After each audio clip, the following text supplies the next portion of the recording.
AFC অনূর্ধ্ব-20 নারী টুর্নামেন্টের বাছাইয়ে বাংলাদেশ এখন গ্রুপের শীর্ষে। এই গ্রুপের টপ ফেভারিট দক্ষিণ কোরিয়া। সেই দক্ষিণ কোরিয়াকে অনেকটা রুখে দিয়েছে স্বাগতিক লাওস, যেই লাওসকে আবার বাংলাদেশ উড়িয়ে দিয়েছে 3-0 গোলে।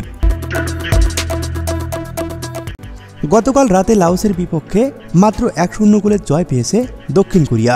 এতে বাংলাদেশ ও দক্ষিণ কোরিয়া দুই দলেরই সমান 6 পয়েন্ট করে। তবে গোল ব্যবধানে এগিয়ে বাংলাদেশ। বাংলাদেশ প্রতিপক্ষের জালে বল পাঠিয়েছেন 11 বার আর দক্ষিণ কোরিয়া 10 বার। বেশি গোল দেওয়ায় বাংলাদেশ এখন এইচ গ্রুপের শীর্ষে।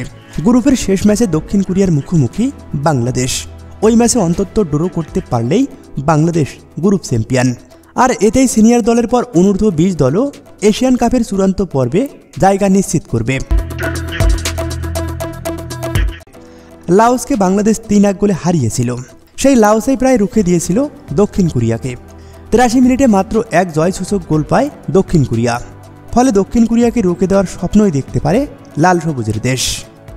আর রুখে দিতে পারলেই গ্রুপ চ্যাম্পিয়ন হিসাবে নিশ্চিত করবে অনূর্ধ্ব-20 এশিয়ান কাপ।